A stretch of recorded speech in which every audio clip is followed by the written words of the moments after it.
Good evening, everyone, and thank you for being here today. Did you know that adolescents that are bullied are 2 to 9 times more able or will commit suicide who are not bullied? That's what I'm here to speak to you about today. Bullying affects everyone directly or indirectly and happens every single day. I'm here to convince you today that bullying should be against the law.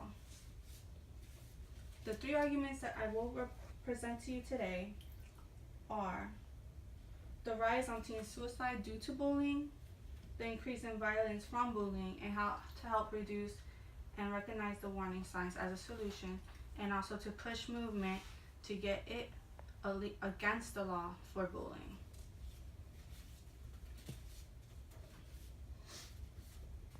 Bullying is an involuntary torment or harassment of an individual that is emotional or physical.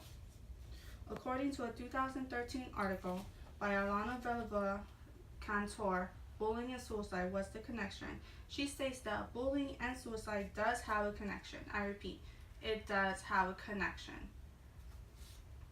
ABC News reported that nearly 30% of students are being bullied or bullies themselves. At least half of the suicides are due to bullying these days. As you can see, bullying affects everyone, whether direct or indirect, and happens every day, and 30% of the students are bullied. As you can see, 30% of self-harm, 30% of suicidal thoughts, and as you read on, you can see the percentage of bullying and what it does to teens and adolescents, and even young children as well. Is bullying beneficial? Someone would argue that bullying is healthy in a way for children to teach their lessons, to gain strength, and instill and learn how to dispute and interact with others. Well, my argument to that would be that bullying only would traumatize children more, which could affect poor school performance and can lead ultimately to suicide, which we already know does happen. And school violence is on the rise as well. These are just some facts and statistics on bullying and the stuff that is happening in America right now, as you can see.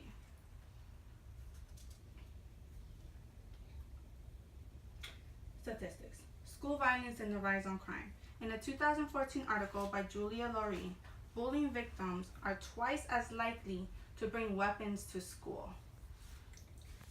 Studies show over 200,000 bullied students bring weapons to school every month. I repeat, 200,000 students bring weapons to school every month.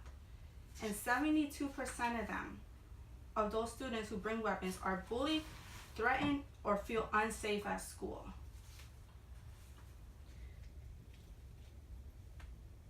Can it be prevented? Some schools are taking measures to improve the security and safety, which does include mandatory uniforms. Some are installing more cameras, some are putting metal detectors.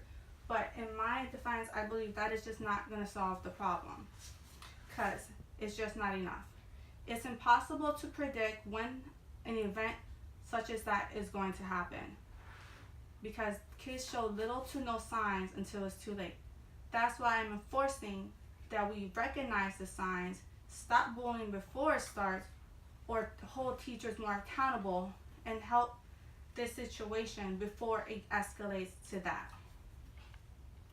In a 2018 article by Javier Zaracina, even 99% predictability model, we would never be able to accurately predict when a school outbreak or shooting is going to happen.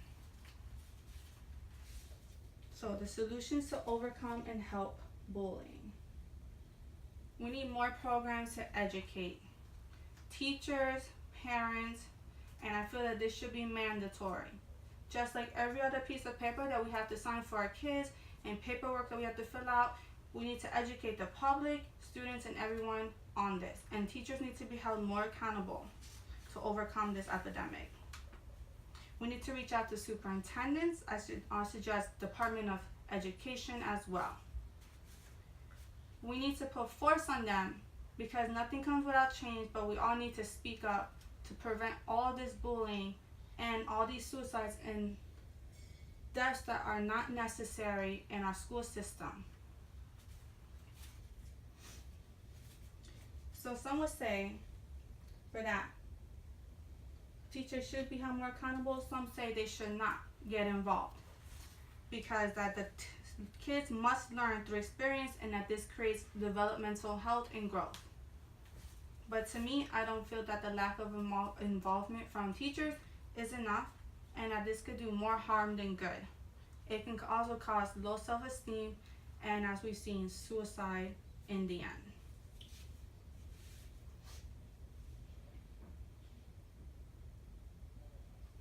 In a March 6, 2012 article by Michelle Barba, she states that nearly 160,000 students avoid class because the fear of attack and intimidation every day that they go through when they go to school. So in conclusion, I hope that I have explained why bullying should be against the law and the connection between suicide, bullying, and the epidemic on the rise. Let's work on prevention steps, educational programs, and enforcing school involvement to help lessen this. And I hope that I presented an accurate presentation of bullying and the consequences of lack of involvement from teachers, and students also need to speak up as well. I hope I've educated you on the importance in the ongoing matter and the need for change. With the right awareness and resources, and with speaking out, we can save thousands of lives every year, but we must speak up and make a change. Thank you.